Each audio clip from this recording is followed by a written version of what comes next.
Perfect, perfect,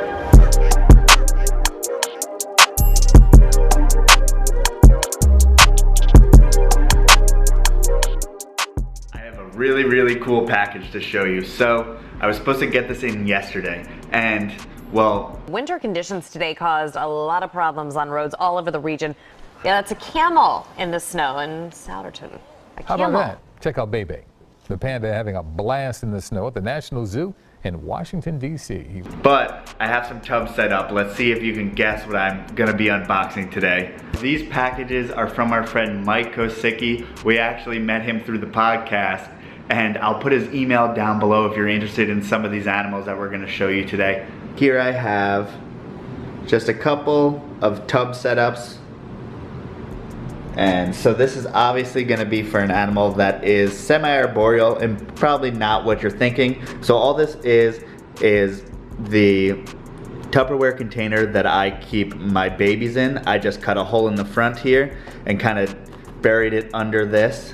And this is actually half of the GAPS certified organic cocoa peat and half cocoa chip. So that seems to give me a great balance that allows the snake to burrow and also keeps humidity. So the chips alone seem to dry out really easily. The peat seems to keep humidity very well, and also the chips don't really allow colubrids to bury the way I want to, but I don't want it to all be peat and worry about them ingesting too much of it, which is typically not a problem, but I just want to watch out for it. So that's why I did the 50-50 mix. This is PVC garden fence, and this will allow for the snake to pretty much go all within these little areas right here and climb around. And I zip tied it. I just used the soldering iron to poke holes on the side here, and I zip tied it on. So the reason I didn't zip tie it over here is so that we can just fold it out like this. I could have just placed it in there and it probably would have been fine, but I don't want them to be able to move it around a lot. You'll see that a lot of the colubrids will actually push around their substrate a lot. They will burrow, they will, especially my black rat snakes, they actually push all their substrate to the back and make like a little hiding nest for themselves. So you gotta kind of hold things in place sometimes when you want them to stay in a certain condition or a certain way. And then as you can see, there's another one right here.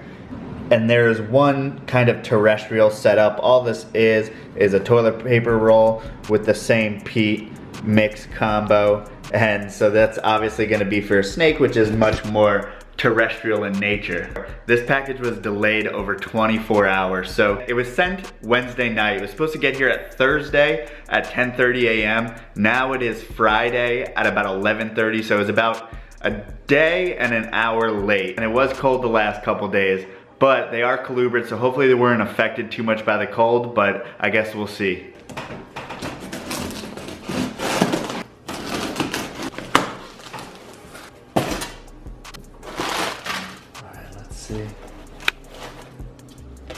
It looks like everything is moving and made it just fine, even though it was super cold. I'm so lucky that we have colubrids and they are super hardy when it comes to the cold. As you guys know, I brumate mine at about 50 degrees, but they've gotten even colder than that, so I wasn't too worried, but it's still a little nerve-wracking when your package is in purgatory and you don't know what's going to happen. So let's open these up.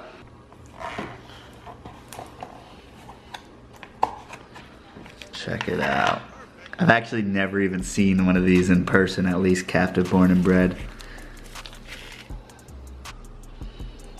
So this here is a black king snake. No, it's not a Mexican black king snake. This is Lamprepeltis nigra. And as you can see, this guy is a little bit patterned. He has some white speckling going from the belly up towards even to the saddles there, but they actually get darker with age, and hopefully you will get an all black king snake. It doesn't always happen like that, and their bellies aren't completely black like the Mexican black king, but this is a much rarer species that is honestly a little bit hard to get feeding in captivity, and luckily this one is on mouse pinks, but it's an animal that is rarely kept by, you know, your common keeper. So even though it is native, it is a little bit rare, and I'm really glad to be working with these. And this here is a female, and I can't wait to get a male, and you guys will really like this next one. So I'm pumped to show you the next two, but this is my personal favorite of what we just picked up.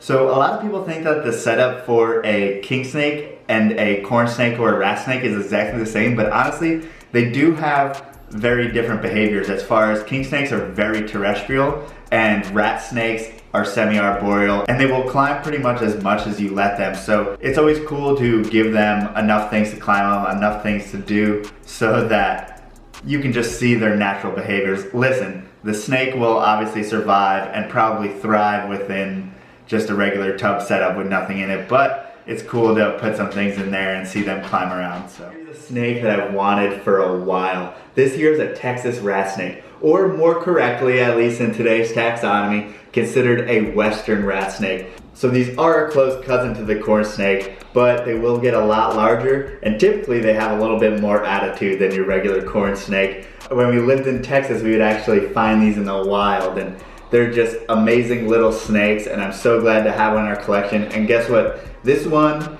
is not completely normal. It is actually a het, and I'll show you what it's het for right now, because this is actually a pair, but let's get a little bit closer up on this guy. And as you can see, they do have a little bit longer of a head than your corn snake does, and clearly a much grayer tone as babies, but they do get more of a rusty red and brown coloration as adults, so they will color up. Most rat snake species do seem to get saturated the older they get, and just a very beautiful snake. And this is a very calm example of one, probably because he's cold. So let's get him into his enclosure and let's warm him up.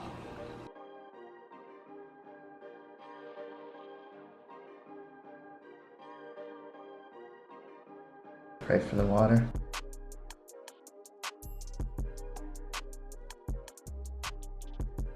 There you go, he just needs a little drink. It's been a long couple days.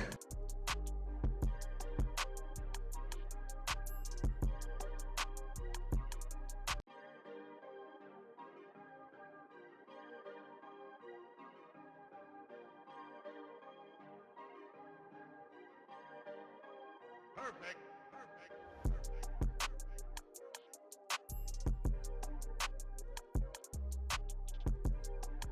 And he's back. All right, now it's time to see the visual. And I mean, this is just a snake that pops out. I've wanted this particular snake for quite a while. Let's see if she wants to get out. And this is a female. Come on, it doesn't get any better than this. This is a blue-eyed leucistic Texas rat snake, or western rat snake. As you can see, like a lot of other species that have leucism in them, this one is blue-eyed. This is, like I said before, this is the female, and then the het is the male. So hopefully, if all goes well, in 3 or 4 years, we will have awesome clutches of little leucistic Texas rat snakes. No one told me they were going to be 6 feet. I did not know that. I thought they were similar size to corns. No, they're a little bit bigger. It could be 6 feet.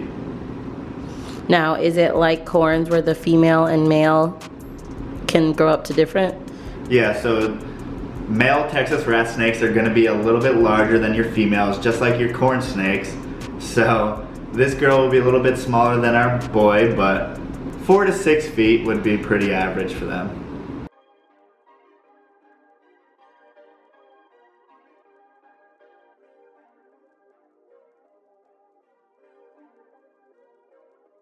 So I hope you enjoyed unboxing our new snakes. I am really pumped to work with the black king snake as well as these Texas rat snakes. So we have our female black king, and hopefully she'll get some size on her. I can't wait to get a male in the future. And then het leucistic male Texas rat snake and our blue-eyed leucistic female.